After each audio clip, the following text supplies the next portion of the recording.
Assalamualaikum warahmatullahi wabarakatuh. Izin memperkenalkan diri, nama saya Brilian Ardi Mahendra dari Teknik Mesin angkatan 2017.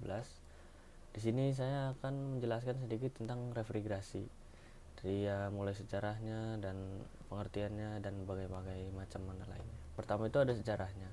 Teknik pendinginan mulai berkembang secara ilmiah sejak abad ke-17. Dimulai dari penelitian tentang pemantulan melalui efek panas dan dingin yang dilakukan oleh Robert Boyle dan Mikhail Lomonosov.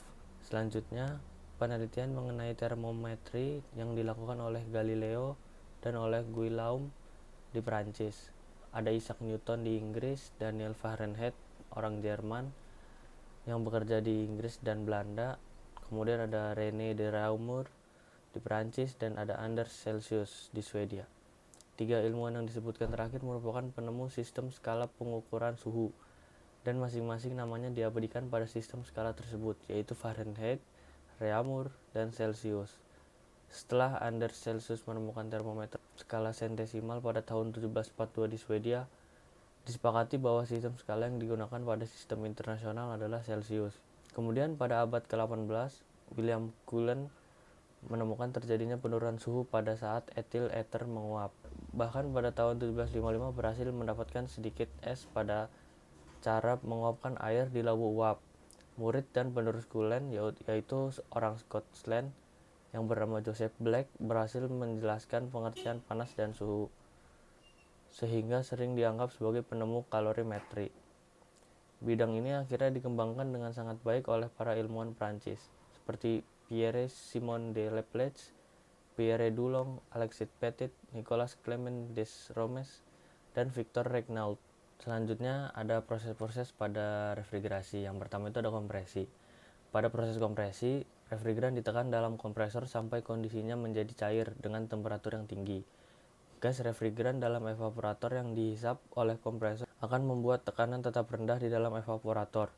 Dan untuk membuat cairan refrigeran menjadi gas secara dinamis pada temperatur yang rendah, 0 derajat Celcius, maka tekanan gas refrigeran ditekan dalam silinder dan berubah menjadi tinggi, sehingga temperatur dan tekanan naik dan refrigeran akan mudah menjadi cair walaupun proses pendinginan dalam temperatur yang tinggi.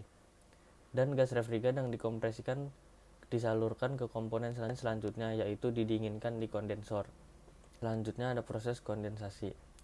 Pada proses kondensasi, refrigeran dirubah dari gas menjadi cair dan didinginkan dari temperatur yang tinggi di dalam kondensor menjadi temperatur lebih rendah.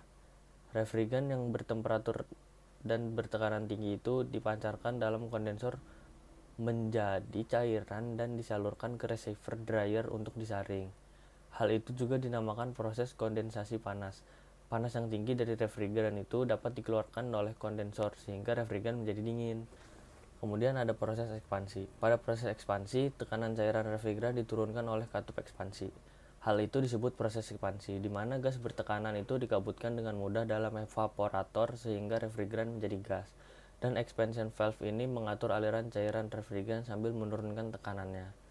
Cairan refrigeran yang dibutuhkan untuk dikabutkan ini dalam evaporator diatur oleh tingkat pendinginan yang harus dilakukan di bawah temperatur pengabutan.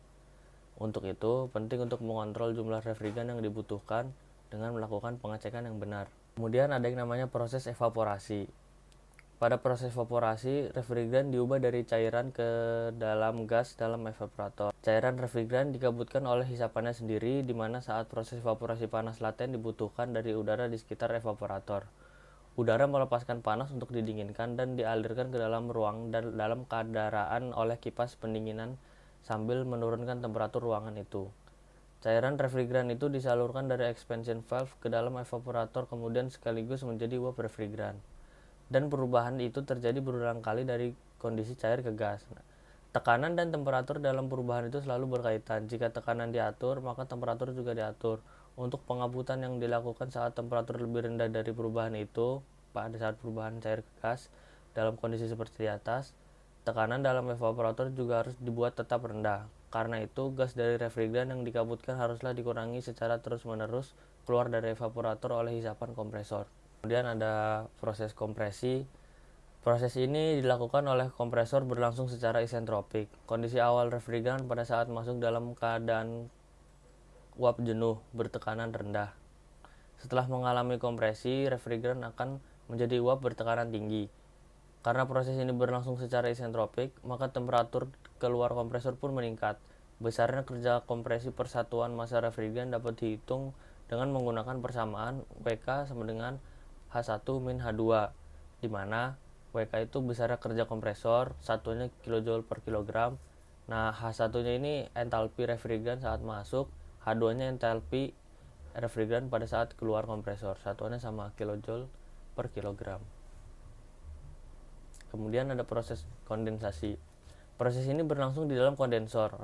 Refrigeran yang bertekanan tinggi dan bertemperatur tinggi yang berasal dari kompresor akan membuang kalor sehingga fasanya berubah menjadi cair. Hal ini berarti bahwa di dalam kondensor terjadi pertukaran kalor antara refrigeran dengan lingkungan, sehingga panas berpindah dari refrigeran ke udara pendingin yang menyebabkan uap refrigeran mengembun menjadi cair.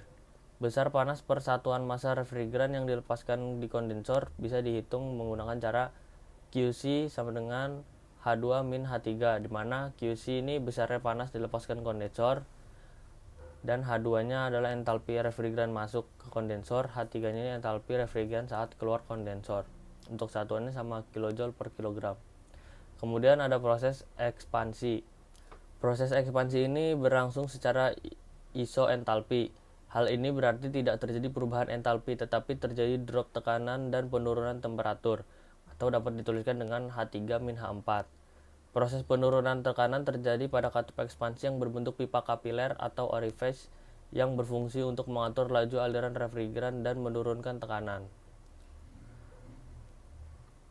Yang terakhir ada proses evaporasi. Proses ini berlangsung secara isobar termal, tekanan konstan, temperatur konstan di dalam evaporator.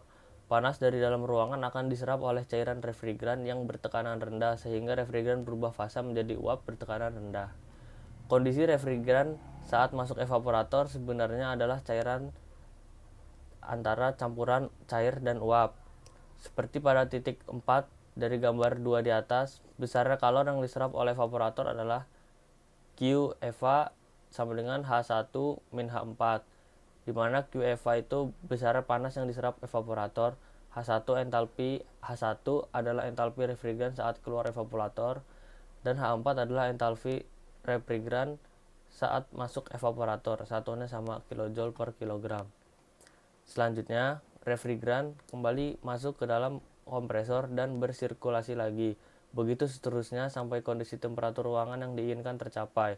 Untuk menentukan harga entalpi pada masing-masing titik dapat dilihat dari tabel sifat-sifat refrigeran, yaitu tabel R22. Kurang lebihnya mohon maaf. Sekian dari saya. Wabillahi taufiq walhidayah. Wassalamualaikum warahmatullahi wabarakatuh.